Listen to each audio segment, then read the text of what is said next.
All right, let's tackle one of the biggest questions in economics, maybe one of the biggest questions there is. How did we get so rich?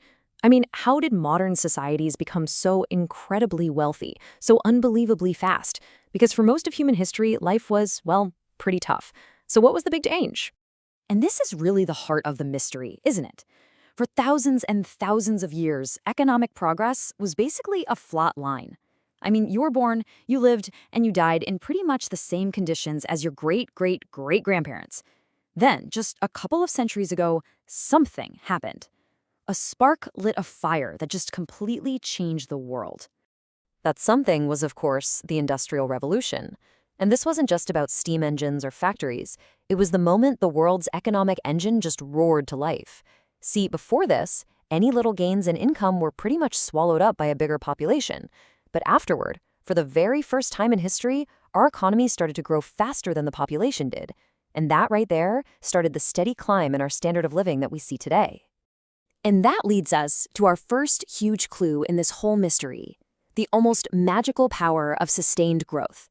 You know, even a small, steady percentage, year after year, compounds into an absolute explosion of wealth over time. Take the number 2%. It doesn't sound like a lot, right? But this is where the magic really happens. There's a neat little trick economists use called the Rule of 72.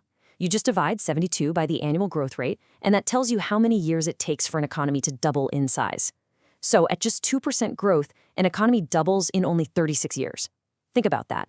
A country can become twice as wealthy in a single generation. That's the incredible power we're talking about. Okay, so if that's the goal, how do we get there? I mean, the obvious answer might be, well, just work more, right? But that's not it, not at all. People in ancient agricultural societies worked incredibly long and hard. No, the real secret isn't about working harder. It's about working smarter. And that smarter has a name, productivity. This is it. This is the real engine of modern wealth. It's the key that unlocks all of this prosperity. It really is all about getting more bang for your buck or more value out of every single hour of work. So let's be really clear about what we mean. Labor productivity is simply the value of what a worker produces in a set amount of time, like an hour. So, for example, if a baker can suddenly make 20 loaves of bread in an hour instead of 10, their productivity has literally doubled. Now imagine that happening across an entire economy. When that happens, everybody gets better off. To really nail this down, let's actually build the formula for productivity step by step. The first piece of the puzzle is a country's total economic output. You've probably heard of this as gross domestic product, or GDP. Just think of it as the total price tag of everything a country produces in a year. But that huge number by itself doesn't tell us how efficiently we're working. To figure that out, we have to compare the output to the main input. And what's that? Well, it's us. It's human labor. It's the total number of hours everyone in the country worked to create all that stuff. And boom, there you have it. The country's total output divided by the total hours worked to produce it, that equals productivity. This simple little ratio, this is the secret formula.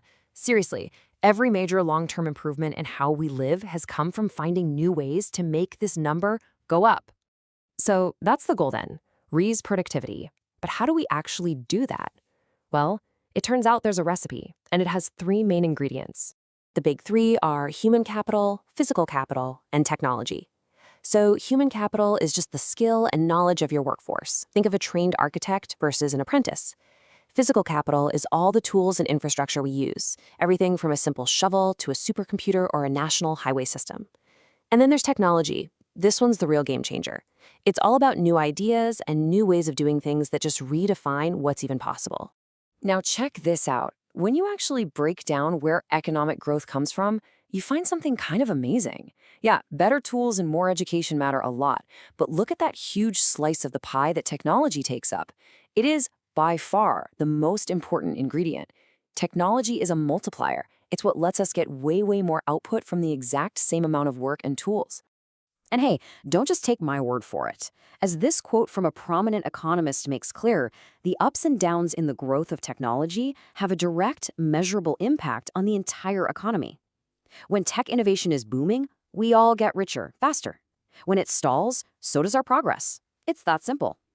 So all of this leads to a really hopeful and fascinating question. If we know the recipe for growth, invest in capital, educate people, and get better technology, can poorer countries use that same recipe to catch up to the wealthier ones? This idea has a name. It's called economic convergence. And the theory goes like this. It's actually easier for a lower-income country to grow really fast because they don't have to invent everything from scratch. They can adopt the technologies, the production methods, and the business models that have already been proven to work in richer countries. This chart shows you exactly why that's possible. Look at the starting point. Low-income countries begin with less physical capital, lower education levels, and less access to modern tech. But that means every new investment has a massive impact. Think about it. Building a country's very first highway system is going to boost productivity way more than just adding another lane to a highway that's already there.